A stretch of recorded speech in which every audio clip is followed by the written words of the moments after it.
has since stopped one of them. And here's how Mr. Hutchinson explained the reasoning behind his actions. One of the 3 drugs in the lethal injection protocol expires at the end of April. In order to fulfil my duty as governor, which is to carry out the lawful sentence imposed by a jury, it's necessary to schedule the executions prior to the expiration of that drug.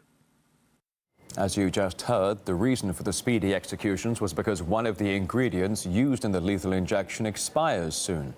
In fact, there's only 18 days left to use up that drug. And because of that, 2 inmates are set to be put to death every 3 days, starting from the 17th of April, and 1 more is scheduled for execution at the end of the month. Well, the concerns have been raised over the fact that these will be the first executions in Arkansas in the last 12 years. And critics of the death penalty fear prison staff don't have the necessary experience and they could make mistakes. In other states in recent years, there have been a number of botched executions.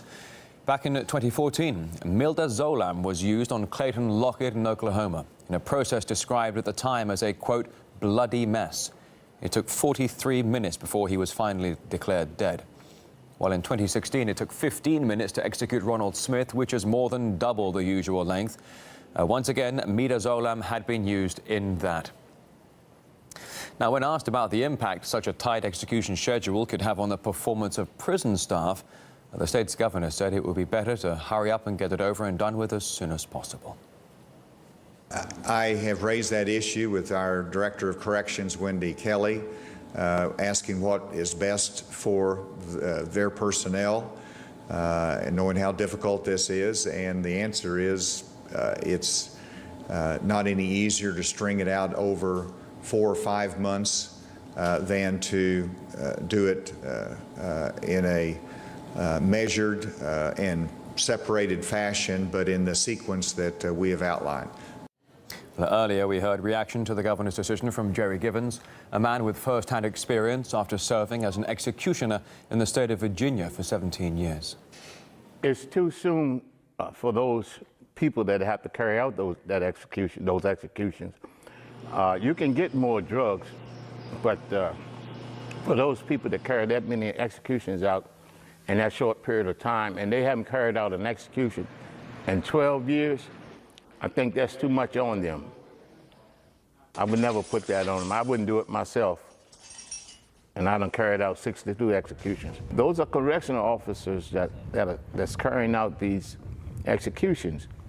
So they have other assignments. They are correctional officers, which duties are saving lives. And to prepare yourself to take a life or to kill a person is not an easy task. It's not an easy thing to do. All right, more news in just a moment.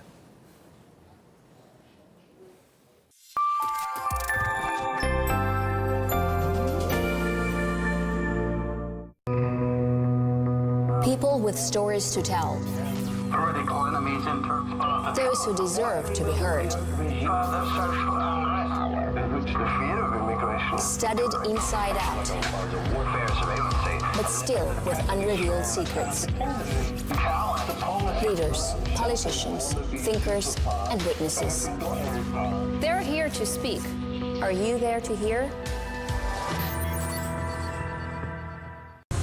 They're the war hawks selling you on the idea that dropping bombs brings peace, to the chicken hawks forcing you to fight in the battles that they start. The news hawks try to tell you that celebrity gossip and tabloid murder trials are the most important news of the day. While the hawks of advertising tell you that you are not cool enough unless you buy their product. Watching the hawks, watching the hawks. These are the hawks that we, along with our audience, will be watching.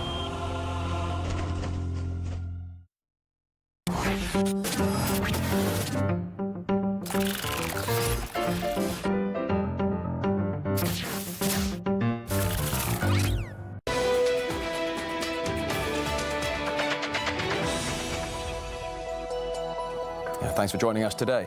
Russia's marking Cosmonautics Day. That's today on Wednesday, commemorating the first manned spaceflight. And to get a better understanding of just what it's like to be up among the stars, we spoke to NASA astronaut Douglas Wheelock. A mission to Mars is probably 20 to 25 years away. we could build the rockets to take us there, or we just can't figure out how to stay alive for that long and on board a spaceship or on another planet. One day the bathroom broke. It just stopped working, and I went to the bathroom and I pulled out the manuals. I called the Earth to get some tips on how to fix the bathroom. Sometimes I'm talking to Mission Control Moscow, sometimes it's to Mission Control Houston. And it took me about an hour, but I fixed the bathroom. I didn't realize how much I would miss the Earth. Just listen to what you can hear now. I hear birds over here singing. I hear the wind, through the branches of the trees. It's all absent in space. It's inherently a team activity. And so I think that our space cooperation with the Russian Space Agency has been a model for us as citizens globally. It's a kind of a lighthouse for us to say, like, see, we may have our differences, here on Earth, but if we can cooperate enough together to build this amazing engineering marvel in space, and we could do that together, then there's really not anything that we can't overcome. Well, we gave Douglas a chance to return to space virtually through our special RT360 project. No pricey rockets needed here, just a pair of 3D goggles. So where did he go? Well, right back to the ISS, where Russia's Andrei Borisenko was there to greet him. It's very real. I feel like I'm there, and I feel like I'm floating, so it's really great. I see the rolls of tape here, and which we keep handy, and I see, of course, Andrei is there giving me some instruction. So we're floating now from the from node 1, looks like into node 3. Here's our treadmill on the wall. We have, and here's our bathroom, our potty, right here on the wall as well. And then we're coming up on the cupola, which is a panoramic view of the Earth. Actually, we've got one window in the middle here that looks down straight to the Earth. Then we have 6 windows around in circumference where we can look obliquely at the Earth against the backdrop of outer space. And so one of the coolest things is being able to see the thin blue atmosphere around the edge of our Earth. All right, let's get back to our top story here on RT International. The U.S. Secretary of State is here in Moscow for his first official visit. Let's show you some of the latest pictures from central Moscow, where Rex Tillerson is meeting with his Russian counterpart, Sergei Lavrov. In fact, this was just about 14.5 minutes ago. It's Tillerson's first visit as part of the Trump administration. It's fair to say he's pretty much been thrown straight into the thick of things with much on the agenda, not least, of course, that of Syria.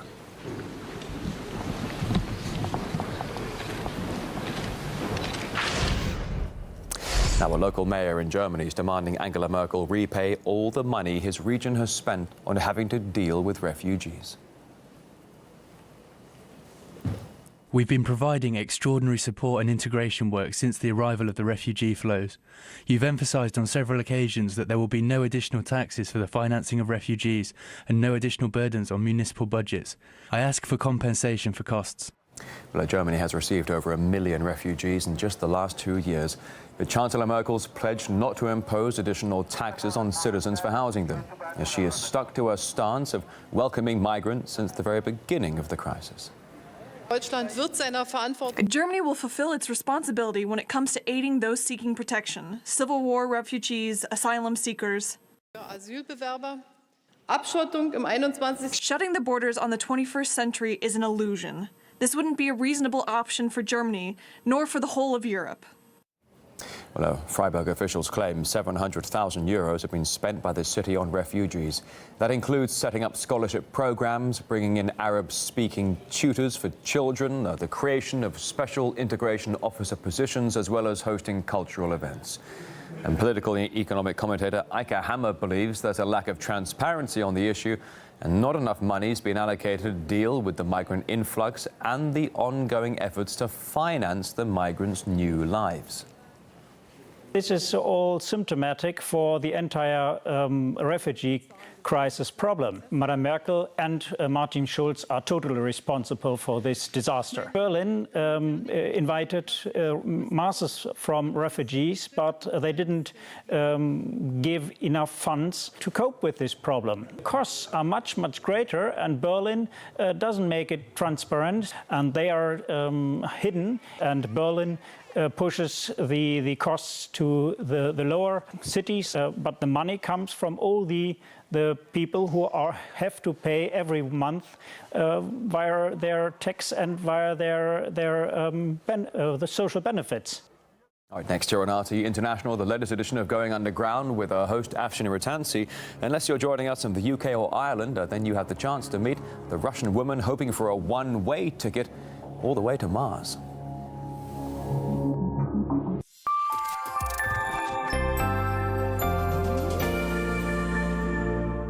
Trump supporters voted to bring change to America, and that included foreign policy. Weeks into his administration, Trump has signaled that isn't going to happen, at least for now. Why the reversal, and what will be the political costs?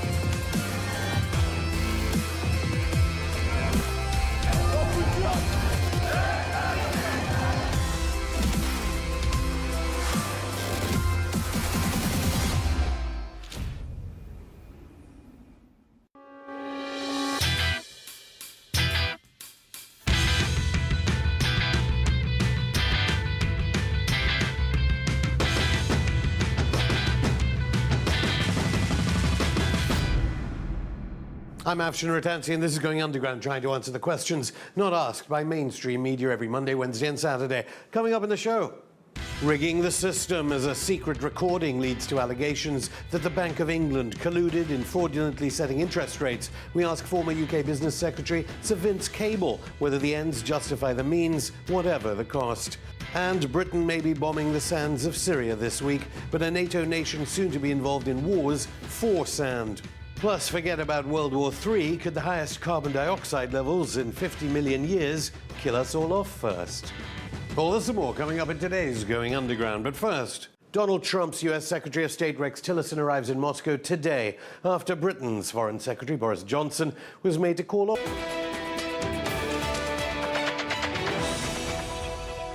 I'm sorry for jumping in very quickly here on RT. We can bring you live pictures now from central Moscow, where US Secretary of State Rex Tillerson is sitting down to meet with his Russian counterpart Sergei Lavrov. You can see all the team members there in attendance.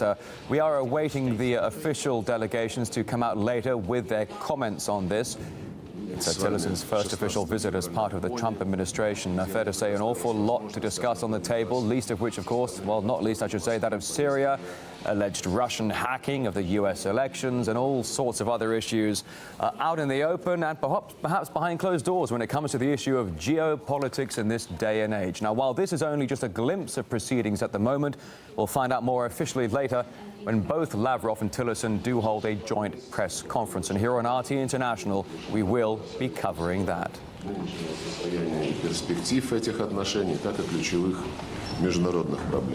Over the past few months, we heard a lot of different things from Washington regarding the current state and the outlook of these relations, as well as key solutions to these problems. Не скрою, у нас возникло немало вопросов, учитывая весьма неоднозначные, порой противоречивые идеи, которые высказывались в Вашингтоне по всей палитре двусторонних и многосторонних дел. I will be frank that we had a lot of questions regarding very ambiguous as well as contradictory ideas on the whole plethora of bilateral and international agenda coming from Washington. Ну и, конечно, я уже не говорю о том, что помимо заявлений мы наблюдали совсем недавно весьма тревожащие действия, когда была предпринята противоправная атака против Сирии. And I would also like to say that apart from words, we also saw some very troubling actions regarding the attack on Syria. Мы с вами это обсуждали по телефону. Российское руководство, наш президент уже высказал в этой связи принципиальные оценки.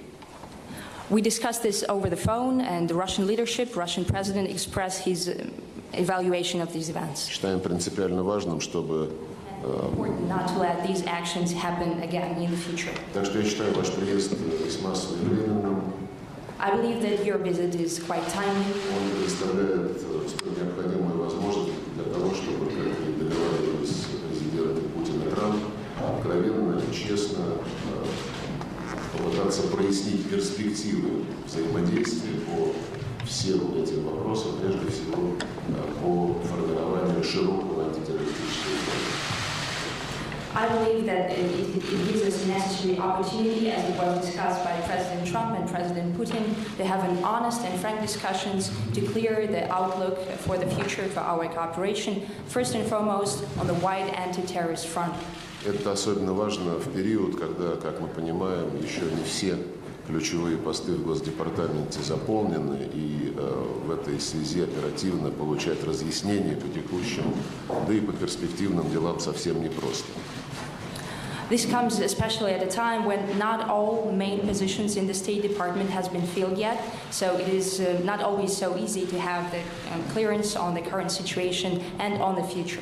Мы не раз подтверждали нашу готовность к конструктивному, равноправному диалогу и сотрудничеству на основе учета законных интересов друг друга. We have reiterated multiple times that we are prepared for a constructive, equal footing and a good dialogue with consideration for our legitimate interests. Это наша последовательная линия, она формируется исключительно в русле международного права, а не под воздействием сиюминутной конъюнктуры или ложного выбора. Либо мы с нами, либо вы против нас. This is our consistent policy, and it is completely in line with the international law, and it is not influenced by the current political climate with the complicated choices and wrong choices of whether you're with us or against us. Мы всегда за коллективные действия и не считаем продуктивным замыкаться в рамках закрытых альянсов и мезальянсов. We believe in collective actions, and we do not think it is effective to have behind closed doors alliances and two alliances. Эта позиция, конечно, не раз доводилась до наших американских коллег и хорошо известна в Вашингтоне, в том числе и вам. We have given our position, we have got our message across to Washington and to you as well multiple times. И нам, в свою очередь, очень важно понять вашу позицию, позицию США, реальные намерения вашей администрации. Надеемся, что сегодня мы продвинемся по этому пути. And it is important for us to understand your intentions of the U.S. and the real intentions of this administration. We hope that we can clear up today these things. Добро пожаловать. Welcome. Well, thank you very much, Foreign Minister Lavrov, for those opening remarks. This does represent a continuation of our communications and discussions and dialogue that began in Boston. Большое спасибо, министр Лавров. Как вы уже сказали, эта встреча является продолжением нашей встречи, которую мы рассказали в Бонне. We also had telephone conversations since that time, and as we both agreed, our lines of communication shall always remain open. Мы также провели несколько телефонных разговоров, где мы с вами договорились о том, чтобы эти линии связи продолжали быть открытыми. Our meetings today come at an important moment in the relationship so that we can further clarify areas of common objectives, areas of common interest, even when our tactical approaches may be different. Эта встреча происходит действительно очень важный момент для нас, когда мы пытаемся объяснить позиции друг друга и поговорить о тех областях, в которых наши цели и наши задачи являются общими, и интересы наши совпадают, несмотря на различия в тактических подходах. And to further clarify areas of sharp difference so that we can better understand why these differences exist and what the prospects for narrowing those differences may be. Это также нам предоставит возможность объяснить и выразить те точки, в которых мы с вами различаемся во мнениях, для того, чтобы сузить эти точки различия и для того, чтобы пояснить позиции и взгляды друг друга. And I look forward to a very open, candid, frank exchange so that we can better define the U.S.-Russian relationship from this point forward. Я надеюсь, что эта встреча будет содействовать открытому и откровенному диалогу для того, чтобы мы смогли сделать все для того, чтобы продвигать взаимоотношения между нашими странами в положительном направлении. And I thank you for hosting these important meetings today, and I look forward to a very wide-ranging discussion on a number of important topics. Я хочу поблагодарить вас за ваше гостеприимство, за то, что вы принимаете нас сегодня и организовали эту встречу для того, чтобы мы обсудили целый ряд очень широких и очень важных вопросов.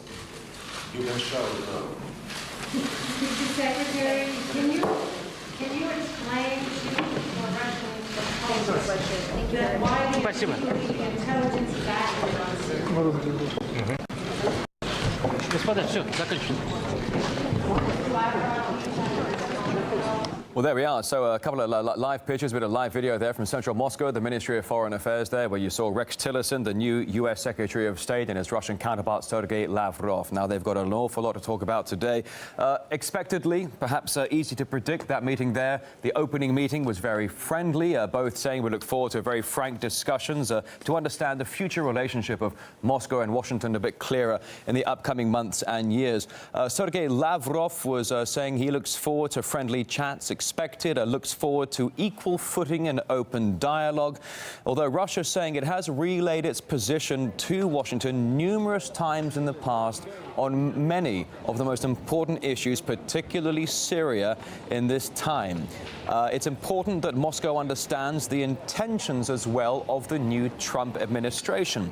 Now, Rex Tillerson there, the new U.S. Secretary of State, making some comments as well, saying he's looking forward to continue communication with open lines between both capitals. Now it's a very important time for Russia-American relations, though it's important to respect common interests, even if approaches are different. Tillerson saying he wants to further clarify areas of sharp difference to better understand why these areas exist and their true meaning and repercussions. To be said at the talks on Tuesday.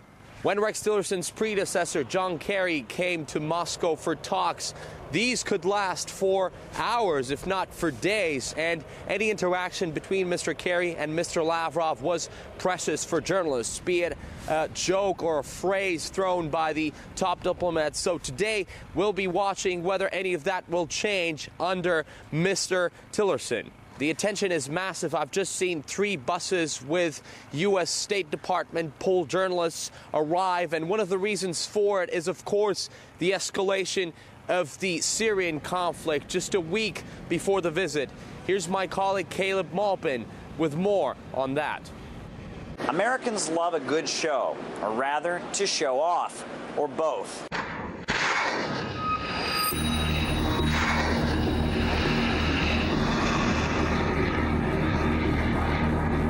It was an expensive performance, costing over $110 million. But after the fireworks were over, the Syrian airbase was functional the next day. But whatever, the audience loved it. Overnight retaliation from his Florida estate of passionate President Trump. We see these beautiful pictures at night. I am tempted to quote the great Leonard Cohen, I'm guided by the beauty of our weapons. With explosions in the background, Tillerson is now talking tough and delivering ultimatums.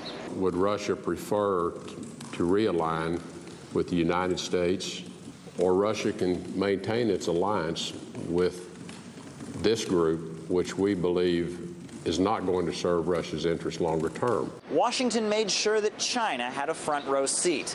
Trump's timing with Xi was impeccable. He made sure that he was there just as the airstrikes happened. Trying to impress anyone? It's an honor to have you in the United States. We're going to have a very, very great relationship, and I look very much forward to it. When sending a message to China on North Korea, Trump is putting on quite a show. He's already made clear that if Beijing is unwilling to act, then Washington may act alone. He's already sent a mighty Navy strike fleet to Korea's shores.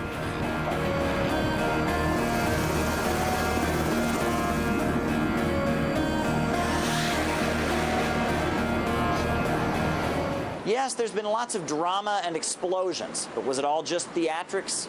I can't even comment on what theatrics are, because I would hate to think that when something as important as claims of death, something that would precipitate warfare and further potential human loss of life, that we wouldn't use anything that would involve the politically theatrical. But I will tell you this much, that anybody who spends any amount of time in what was said and what was alleged by Cy Hirsch and others regarding Ghouta and other instances where Syria was absolutely, positively accused of being involved in gassing, and there was question then, again to this day, especially when you have rebel groups and other groups who are known to have similar weapons. It's too confusing. So what I want to, myself, what I hope we do, is that we go back to what I said initially. I want there to be proof, and not pretext, and not suspicion. Yes, it got great reviews in American media. Even former Trump critics raved about it. But arguably one of the most important audience members, Russia's president, Vladimir Putin, he didn't seem deeply moved. Citing our wonderful comedy writers, Ilf and Petrov, I want to say, this is boring, ladies. We have all seen and watched this before. But the show must go on. Caleb Maupin, RT, New York. And while President Putin continues to call for an independent probe into the alleged Syrian chemical attack in Idlib, the U.S. Secretary of Defense James Mattis has claimed he has no doubt the Syrian government was responsible for the assault. It was very clear that the Assad regime planned it, orchestrated it, and executed it.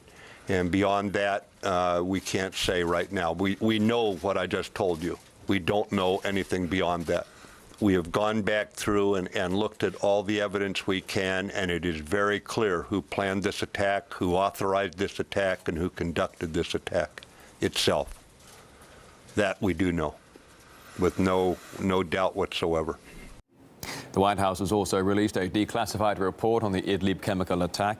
It blames Damascus for orchestrating the assault and accuses Moscow of covering up for the Syrian government. However, the 4-page document says the U.S. cannot publicly release all available intelligence information used to make that assessment, while relying on, quote, open source accounts and broadcasted local videos. The report comes as the United Nations says a joint investigation by the UN and the Organization for the Prohibition of Chemical Weapons will only begin after the chemical weapons watchdog confirms an attack took place. The fact-finding mission of the OPCW began looking into the incidents, the horrific incidents that we saw. They are going on their work. The way this works is that once they're able to confirm that there have been the use of chemical weapons, then the joint UN OPCW joint investigative mechanism kicks in.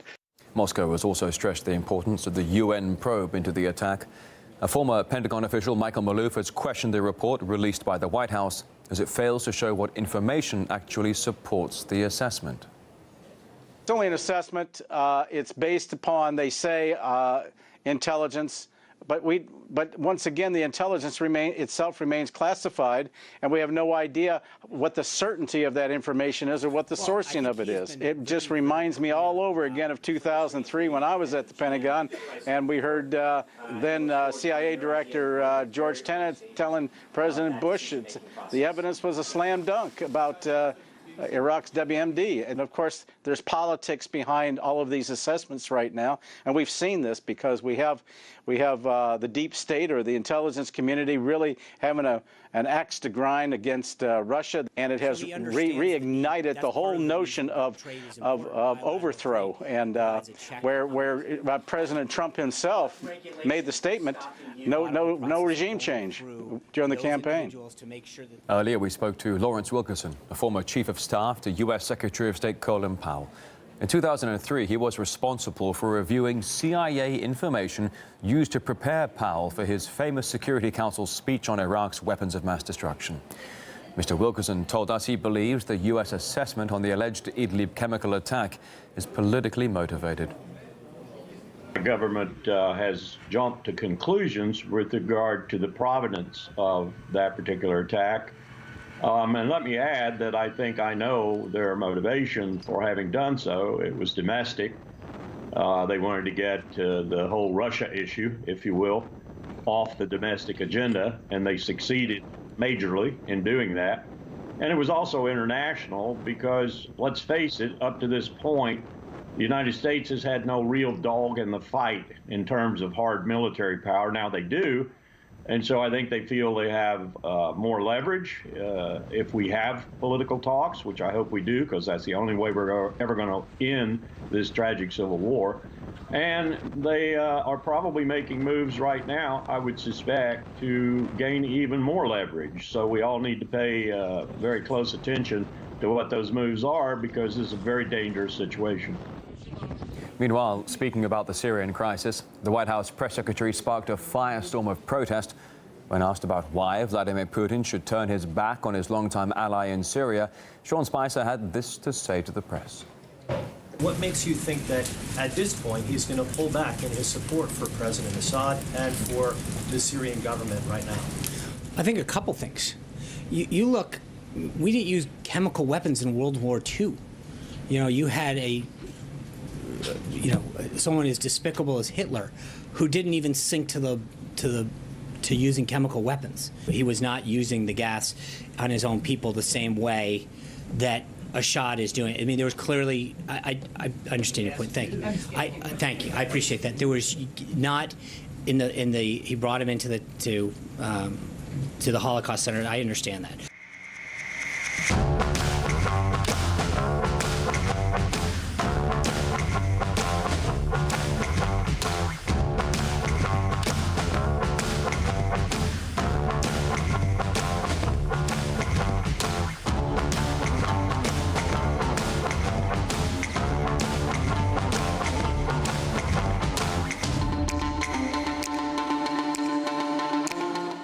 I cannot point out the number of ironies of Mr. Spicer's misstatement. When you're in a position of authority, specifically that of White House spokesperson, you should never, under any circumstance, compare anything or anyone to Hitler unless you're talking about Hitler. When you find yourself making a comparison to Hitler, what you do is you stop immediately and you do not explain any further. You might want to feign some type of an attack, something that might explain why you've done that. Because there's an old expression, when you find yourself in a hole, stop digging.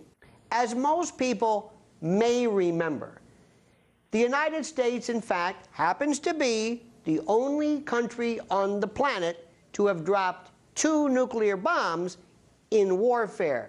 So, for a host of reasons, and for the aforementioned reasons and averment cited, it's not a good idea to do any of the foregoing.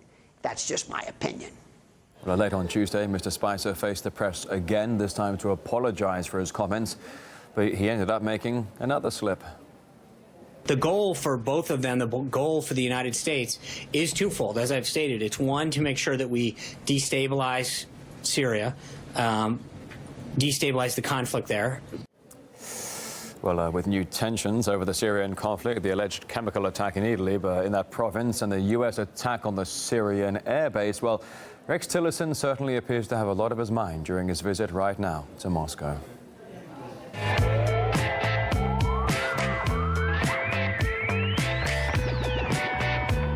The reign of the Assad family is coming to an end.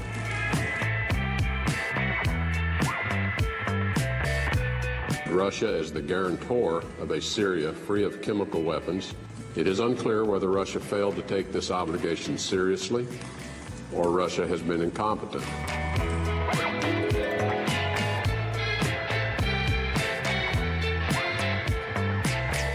It's pretty evident that they are taking similar tactics into electoral processes throughout Europe, and so they're really undermining any hope for improved relations with many European countries as well.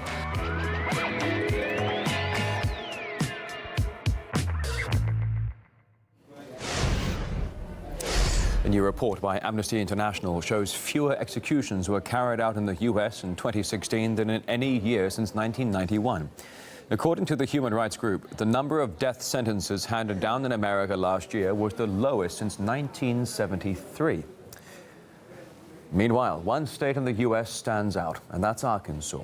Its Governor, Asa Hutchinson, recently sanctioned 8 death penalties in 11 days. A judge has since halted one of them. And here's how Mr. Hutchinson explained the reasoning behind his actions. Of the 3 drugs in the lethal injection protocol expires at the end of April. In order to fulfill my duty as governor, which is to carry out the lawful sentence imposed by a jury, it's necessary to schedule the executions prior to the expiration of that drug. As you just heard, the reason for the speedy executions was because one of the ingredients used in the lethal injection expires soon. In fact, there's only 18 days left to use up the drug. And because of that, 2 inmates are set to be put to death every 3 days, starting from the 17th of April. And 1 more inmate is scheduled for the end of April. Now, concerns have been raised over the fact that these will be the first executions in Arkansas in the last 12 years. Critics of the death penalty fear prison staff don't have the experience and could make mistakes. In other states in recent years, there have been a number of botched executions. Back in 2014, midazolam was used on Clayton Lockett in Oklahoma, I should say. This was a process described at the time as, quote, a bloody mess. It took 43 minutes before he was finally declared dead. While in 2016, it took 15 minutes to execute Ronald Smith, which is more than double the usual length. Once again, midazolam had been used. Now, when asked about the impact such a tight execution schedule could have on the performance of prison staff, the state's governor said it would be better to get it over and done with as soon as possible. I have raised that issue with our Director of Corrections, Wendy Kelly, asking what is best for their personnel, and knowing how difficult this is. And the answer is it's not any easier to string it out over 4 or 5 months than to do it in a measured and separated fashion, but in the sequence that we have outlined. Well, earlier we heard a reaction to the governor's decision from Jerry Givens, a man with first-hand experience after serving as an executioner in the state of Virginia for 17 years. It's too soon for those people that have to carry out those executions. You can get more drugs, but for those people that carry that many executions out in that short period of time, and they haven't carried out an execution in 12 years, I think that's too much on them.